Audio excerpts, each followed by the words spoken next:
Okay, good day. My name is Councillor Jongizizwe Dlabathi, the member of the mayoral committee that is responsible for the finances of the city. I just want to start by painting a problem statement in that the City of Ekurhuleni, just like many other municipalities, is not immune from the financial challenges, meaning that not enough revenue gets to be collected. Looking at our quarterly reports, it tells us that, for instance, in the fourth quarter, which is the last quarter of the 2023-2024, we were sitting at 11 days cash in hand, which is way below the national treasury norm of having 30 days cash on hand, so that in an event where you have a challenge of revenue collection, you are able to continue to offer services. Whilst we continue to provide water, sanitation, waste collection and electricity, I must admit that there are instances where we are unable to fulfill on time the obligations in that regard. And that is why we have made it our priority to focus on the recovery of revenue, as well as bringing a strong financial position for the City of Ekurhuleni. That will really help us to be in a position to provide services in a much more sustainable way, in that there won't be any interruption, for instance, in the waste collection, purely because we have not been able to honor our obligation on time to the waste collectors. We will not have problems with water because we are not servicing our accounts. So these are just but some of the basic things that we should be in a position to pay for. The reality, therefore, is that there is a lot of money that is owed to the City of Ekurhuleni. Almost 20 billion of it comes from our normal household. And we must be honest and admit that many of our townships are not necessarily paying for services in a manner that they should. And our message is very simple, is that those who are in a position to pay their accounts fully, they should do so. And those that are still having challenges in terms of their disposable income, they are also not spared from making a contribution. We implore them to make a contribution which is reasonable enough, compared to the services that they are consuming.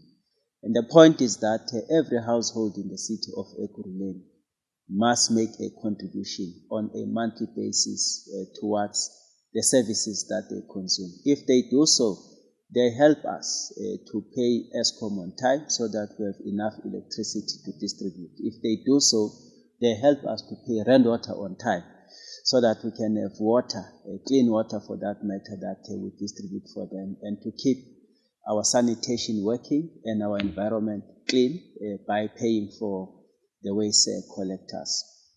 So we are on a drive really to appeal to our communities to understand that by paying for services, they are enabling their own municipality to reinvest by providing the basic services. So our drive is around fostering the culture of payment, as I said, that every household must make a payment towards the services. And that is what we are encouraging.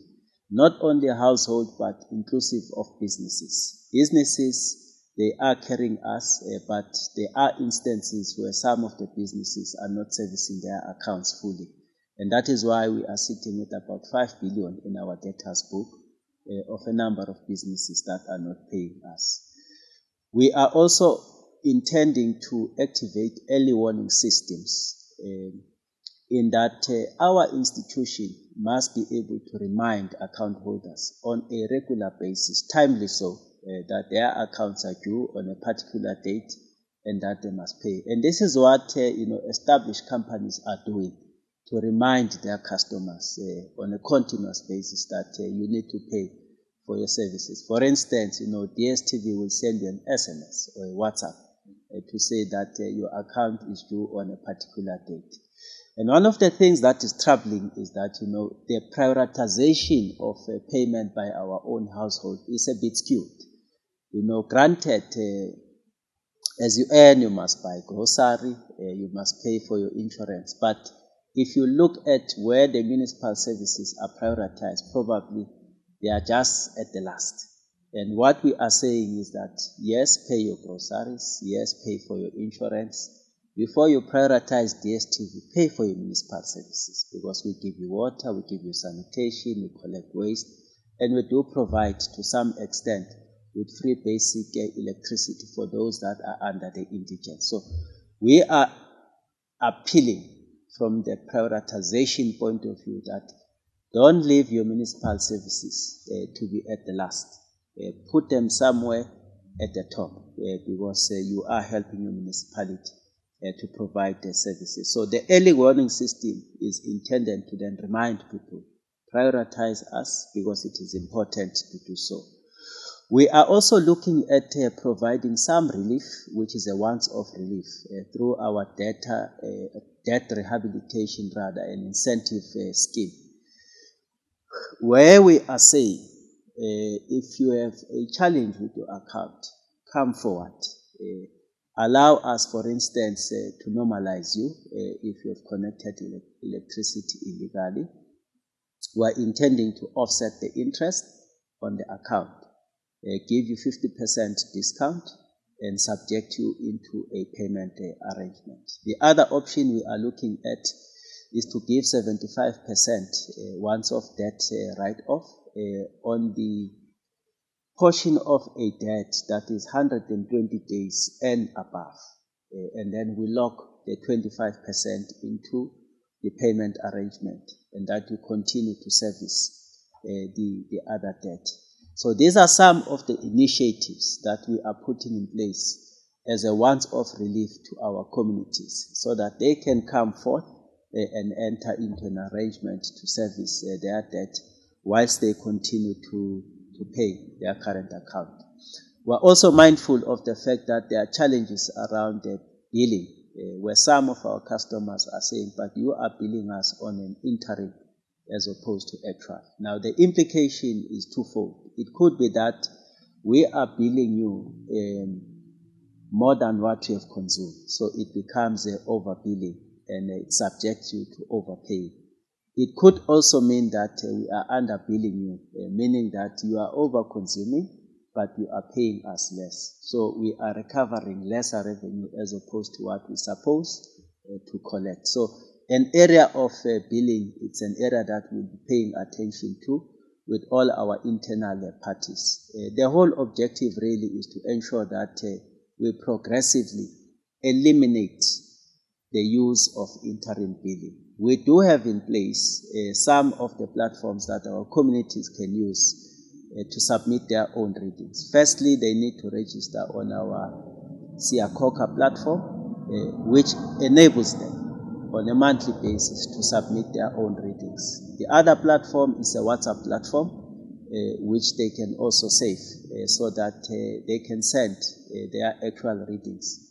The third platform is to directly go to our customer care centers, where through our Siyakhokha officials at Finance, you can submit your readings so that you can get the actual statement on what you have consumed. So in an event as well where you have been paying on the basis of interim billings, you can come forward if we have charged you over and above what we have used. We are able to pass a credit so that your account reflects the actual payment. So as I said, it is a challenge, but there are means through which some of the interims can be corrected and the readings can be submitted. Of course, we are looking at other ways in which we can expand our revenue over and above the normal household collection and the business. And we believe that some of our strategic assets, we need to now, expose them to private sector. What do I mean? It could be that we are sitting with properties and buildings that are underutilized, where we do not have plans for them. Those can be considered to be given to the private sector for investment and development. It could be that we do have portions of land that are strategic. We can give those to the private sector so that some, where we don't have really the long-term plans, we can dispose them off with a condition that they should be developed within a certain period of time, and for us to generate trade services revenue in terms of property rates, water, sanitation, and the sale of electricity, because it doesn't make sense for us to keep strategic assets that can help us to build new revenue and do nothing about those. And that will also propel the spirit of a public-private partnership so that we enable the private sector to invest into our city. We are also looking at reviewing some of the policies that we believe are inhibiting on the acceleration of investment in the City of Ekurhuleni. For instance, you have a lease policy that says we can only lease a portion of land to you for 9 years, 11 months. Some of the investors, brings a lot of capital injection.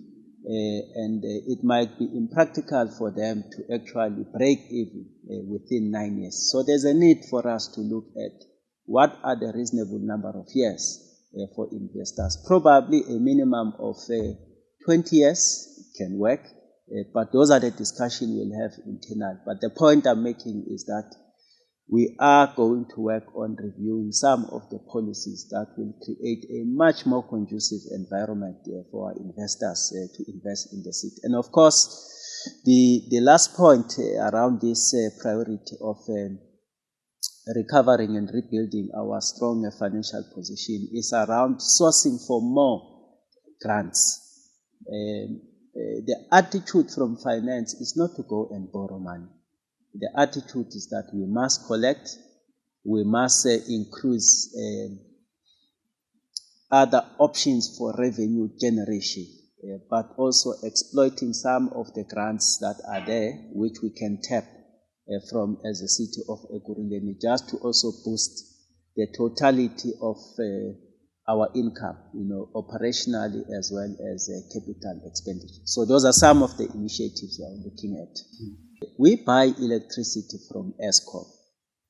We buy water from the rainwater. And of course, those that are consuming the same electricity and water, they ought to be paid back for those services. But there is a concern where, illegally hijacked buildings are utilizing electricity that they are not paying for, inclusive of water.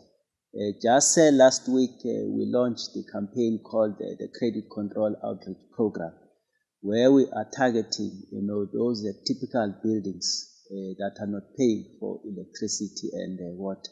7 of them, blatantly illegal connection of electricity. Now you can imagine the magnitude of the electricity that they are using, through which they are not paying for. Whereas as a city, we need to pay Eskom for that electricity. And the fundamental question is, where is the money coming from if people are illegally connecting electricity, without being bothered to even come and make a contribution? So that campaign has started in earnest, and it will be sustained on a weekly basis, where literally we are removing illegal connection on electricity in particular. Probably on water, we can become lenient because, people do need water for them to survive. But the point also is that that water must be paid for. So the owners of those buildings must be traced and be brought into book for them to take responsibility for the consumption of their own buildings.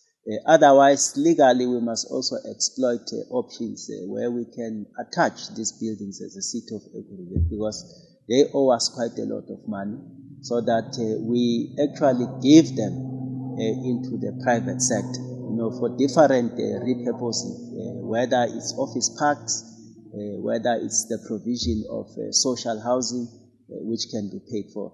So yeah, the campaign is the credit control outreach. It's in full steam. It will be sustained on a regular basis so that we curtail losses on electricity and water. What we said is that the EMPD, just after we've disconnected, they must go on the next day to verify if there's no illegal connection again. So it's an attempt to respond to what you are raising, that we come today and the next day they are connected. So we leave it to the EMPD to then follow through and make sure that really there is no illegal reconnection, because all the departments should take a keen interest into our ability to protect our revenue, and energy EMPD becomes our critical partners in this credit control outreach program. To the extent that I said to the team, as we do it this week, we will have to just pass by where we went the previous week, just to see what is the situation. And law enforcement must really take its course to those who deliberately and consistently do that which is wrong.